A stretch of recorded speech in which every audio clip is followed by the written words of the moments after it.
Hello students, today I am going to discuss about animals in the environment which are related to class 5. Dear student, हम लोग आज इसके तीसरे video को देखेंगे। इससे पहले वाले जो भी वीडियो थे उसमें हम लोगों ने वर्टिब्रेट और इनवर्टिब्रेट एनिमल्स के बारे में जाना था और फिर हम उसको दूसरे शब्दों में कह सकते हैं वर्टिब्रल एनिमल्स और इनवर्टिब्रल एनिमल्स। तो सबसे पहले हम वर्टिब्रल एनिमल्स को ही देख रहे थे जिसमें डिफरेंट टाइप्स ऑफ ऑर्गेनिजम्स के बारे में हम लोग जानकारी प्राप्त कर रहे थे। आज उसी के अंतर्गत हम एक नए प्रकार के वर्टिब्रल एनिमल्स फिशेस के बारे में जानेंगे। तो चलिए हम लोग फिश के बारे में देखते हैं जो ये किस प्रकार के वर्टिब्रल एनिमल्स हैं। फिश, जिसको हिंदी में हम मछली कहते हैं। क्या कहते हैं? मछली कहते हैं। These organisms are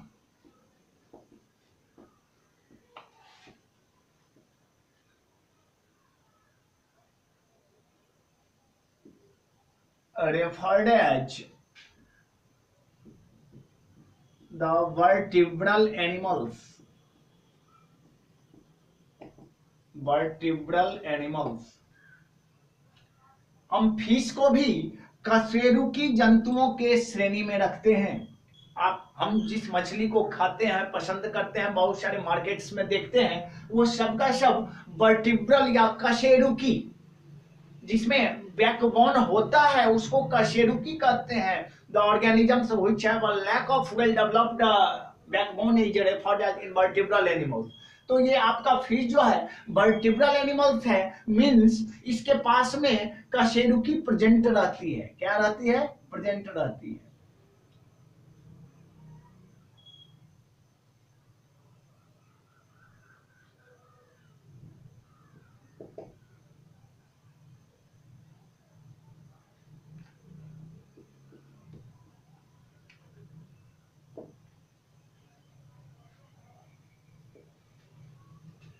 These organisms are referred as the vertebral, means इसके बीच में स्पाइन्स लगे हुए रहते हैं। क्या रहते हैं? स्पाइन्स, और फिर बहुत सारे वो छोटे स्पाइक्स लगे हुए रहते हैं।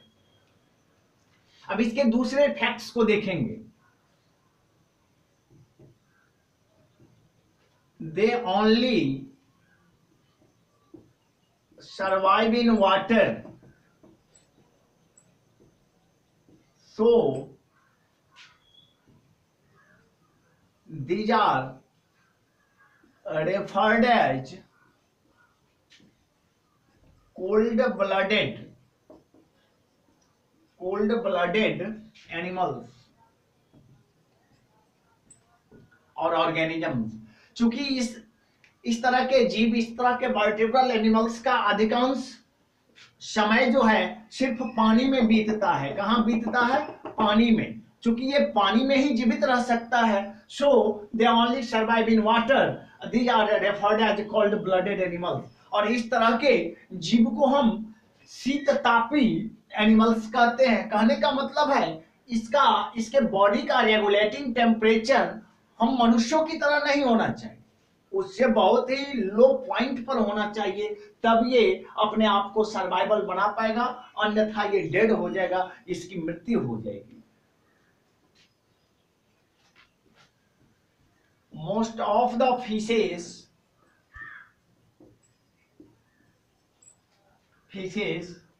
lay eggs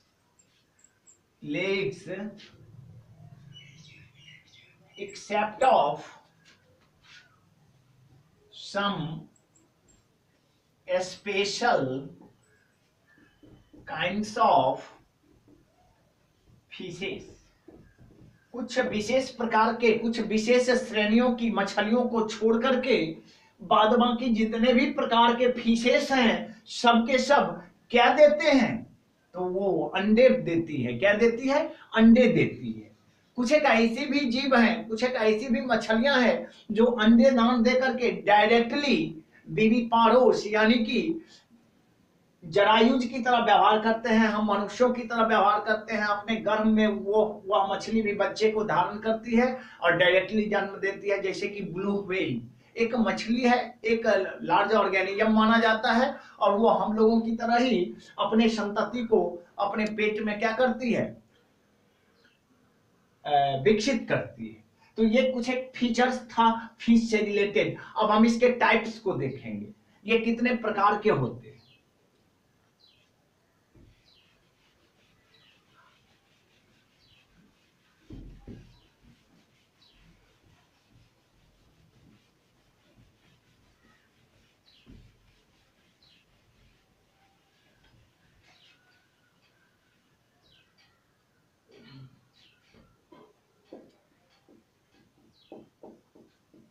types of fishes, मछलियों के प्रकार।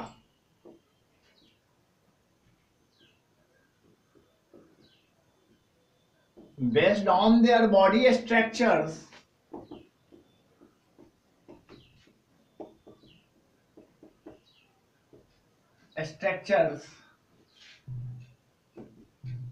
fishes are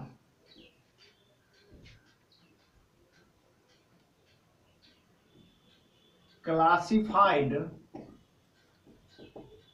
into two groups, based on their body structures। उसके काया के आधार पर, उसकी शारीरिक बनावट के आधार पर फिशेस को दो भागों में बांटा जाता है। उसमें से एक को हम बोनी फिशेस और टेलियोस्ट्स कहते हैं, टेलियोस्ट्स। दूसरा है कार्टिलेजिनस,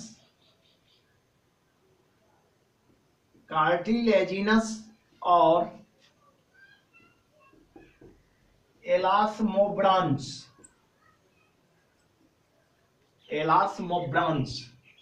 ये दो प्रकार के मछलियां होती है, जिसमें एक में बोन्स होते हैं और दूसरे में कार्टिलेजेज होते हैं। डियर स्टूडेंट, ये दोनों एक दूसरे के सिमिलर हैं। जो हार्ड है वो बोन्स है, जो सॉफ्ट टिश्यूज है वो कार्टिलेजेज कहलाते हैं। कहने का मतलब है एक हार्ड टिश्यूज से बना हुआ रहता है और एक सॉफ्ट टिश्यूज से बना हुआ रहता है। जो हार्ड टिश्यूज से बने हुए फिश हैं उनको हम बोनी फिशेस और टेलियोस्ट्स कहते हैं। जो उपास्थियों से बना हुआ रहता है, सॉफ्ट टिश्यूज से बना हुआ रहता है, उन्हें हम कार्टिलेजिनस और एलास्मोब्रांच कहते हैं, यानी कि उपास्थियों से बने मछलियां। तो अब हम बारी बारी से बोनी फिशेस के फीचर्स को देखेंगे, फिर कार्टिलेजिनस के फीचर्स को देखेंगे। तो सबसे पहले हम देखेंगे features of bony fishes.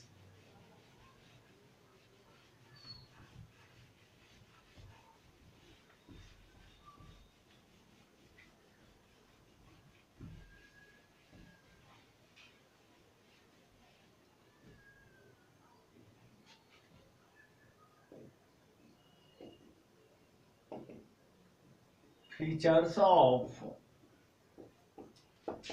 bony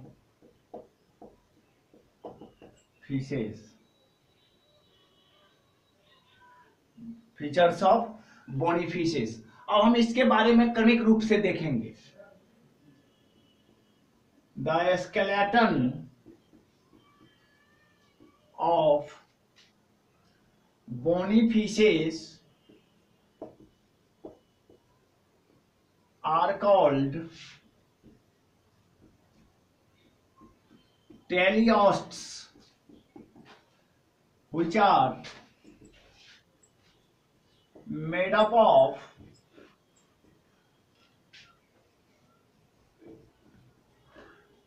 several kinds of bones।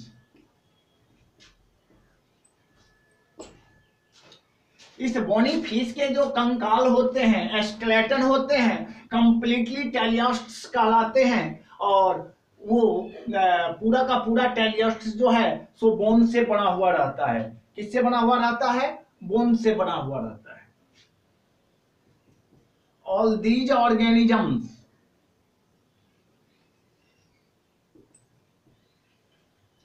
are aquatic and breathe by absorbing the dissolved oxygen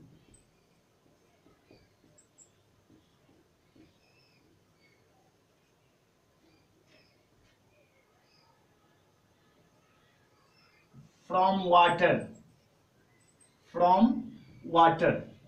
और ये अपने जीने के लिए सभी प्रकार के ब्रीदिंग सिस्टम्स को यूज करते हैं, और उस यूज के तहत वो जिस जल में जीवित रहता है उस जल में मौजूद ऑक्सीजन को क्या करता है, ट्रैप करता है अपने गिल्स के थ्रू। जिस गिल्स के बारे में हम लोगों ने चर्चा किया है, उस गिल्स के थ्रू जो है वो सभी प्रकार के डिजॉल्व्ड ऑक्सीजन, जैसा कि हम जानते हैं जल का ये केमिकली फॉर्मूला होता है जिसमें यहाँ भी ऑक्सीजन है, लेकिन हमारी तरह वायु में विलीन नहीं है, बल्कि यहाँ हाइड्रो पावर के साथ ऑक्सीजन जुड़ा हुआ है, यही हाइड्रोजन है। तो चूंकि ये घुलनशील है, इस घुलनशील में से जीने के लिए, सांस लेने के लिए ऑक्सीजन चाहिए, और ये मछलियां इसी डिजॉल्व्ड ऑक्सीजन को गिल्स के through and using their gills, और गलफड़ा से इन ऑक्सीजन को वो क्या करता है, ट्रैप करता है। हम देखेंगे इसके स्केल्स या पपड़ी या छिलके किस तरह के होते हैं।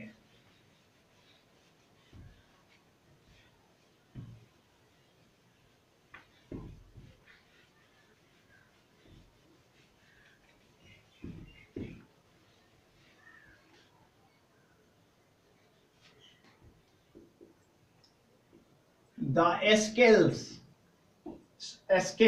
sulc. The scales of teleosts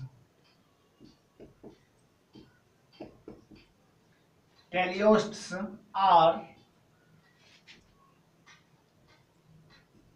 flattened, discoid shape, which is further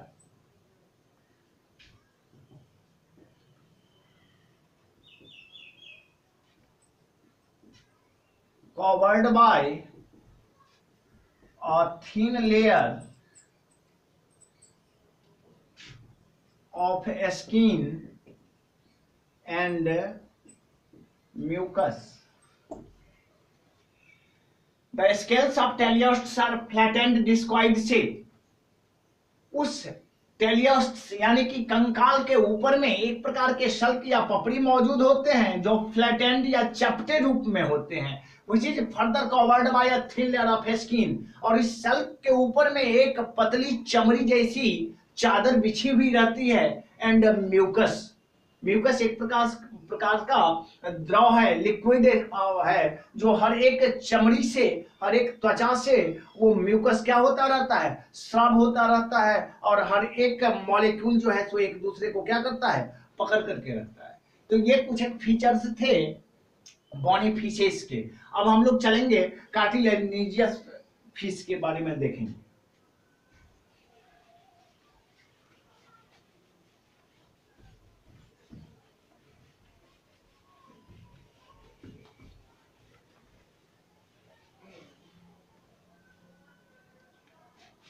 cartilaginous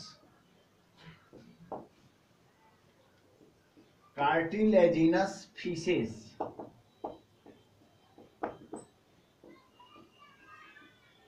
The skeleton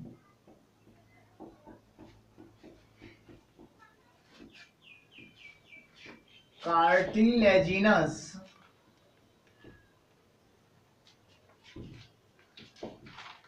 fishes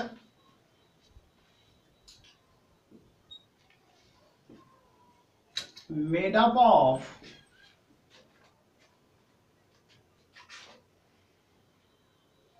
cartilaginous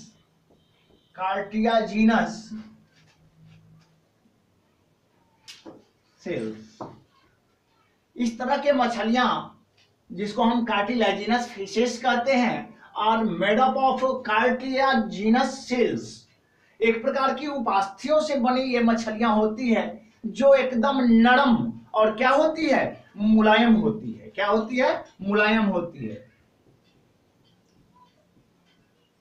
These are also called elasmobrans। elasmobrans, इसे हम elasmobrans के नाम से भी जानते हैं। these are covered with scales and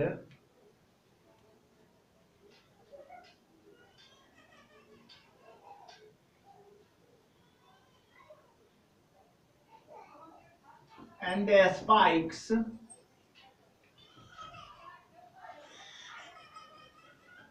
which are further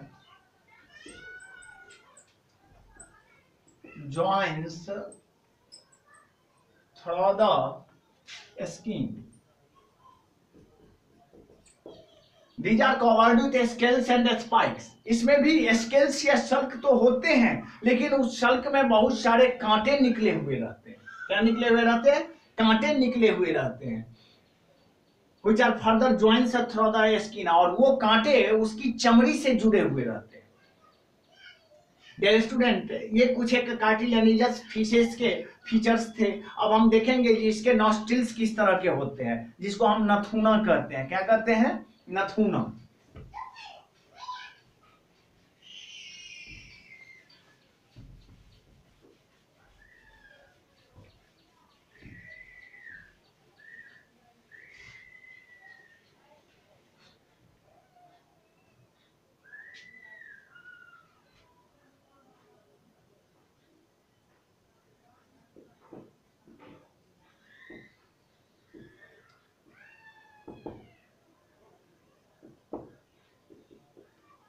nostrils,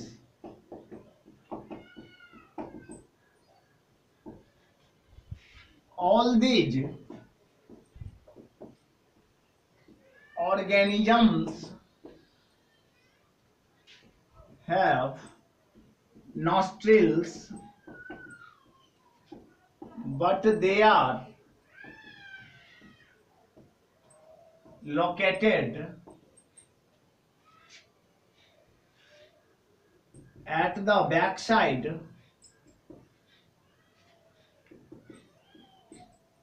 of the mouth. All these organisms have a nostrils. इन सभी के पास में एक well developed nostrils तो होते हैं, but they are located at the back side of the mouth. लेकिन वो मुंह के विपरीत भाग में स्थित होते हैं और उतना मदद इस सबको नहीं ब्रीदिंग में कर पाते हैं, और प्रायः ये सब के सब गिल्स के थ्रू ही क्या करते हैं? सांस लेते हैं। अब हम इसके आइज स्ट्रक्चर को देखेंगे।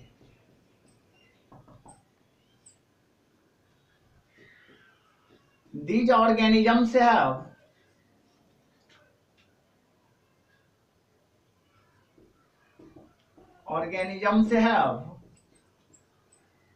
large round pupils. इनकी पुतलियां जो होती है लार्ज और गोल गोल होती है, which do not vary in sizes. और प्रायः ये चीज हर एक तरह की मछलियों में होती है कि उनकी आंखें बड़े बड़े गोल गोल होते हैं। इस सब में किसी तरह के साइजेज में डिफरेंसेस नहीं होती है, चाहे मछलियां बदल जाए वो अलग बात है। अब हम इसके देखेंगे हियरिंग एबिलिटीज को, सुनने की क्षमता, hearing.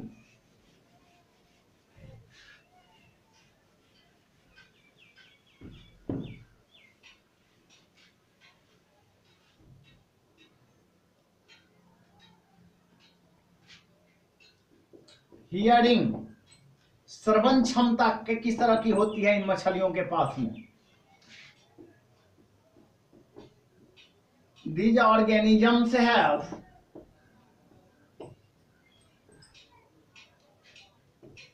no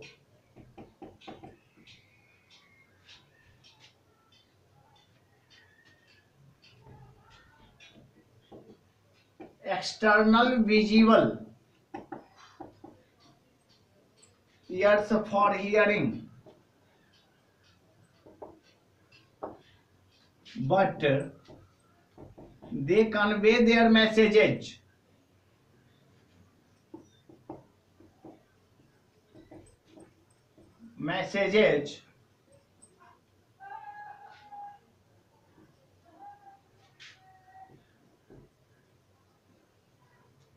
through the transmission of vibration.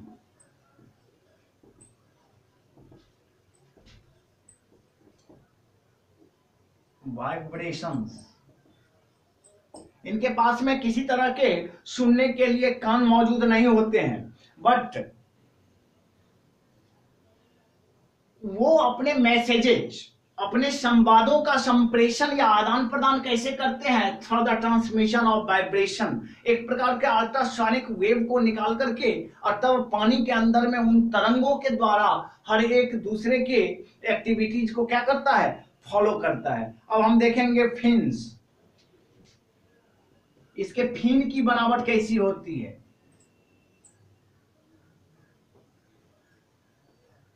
These organisms have well developed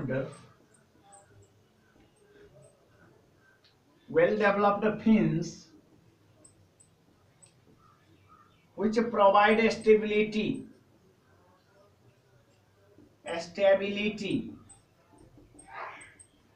and help them in changing directions.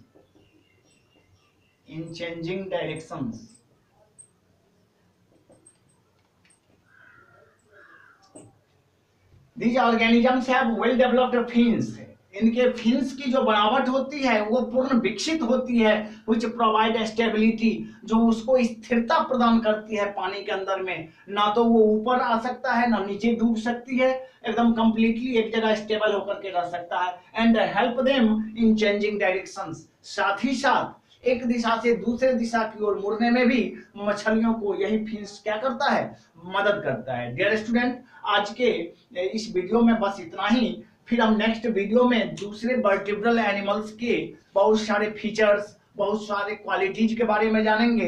तब तक के लिए धन्यवाद।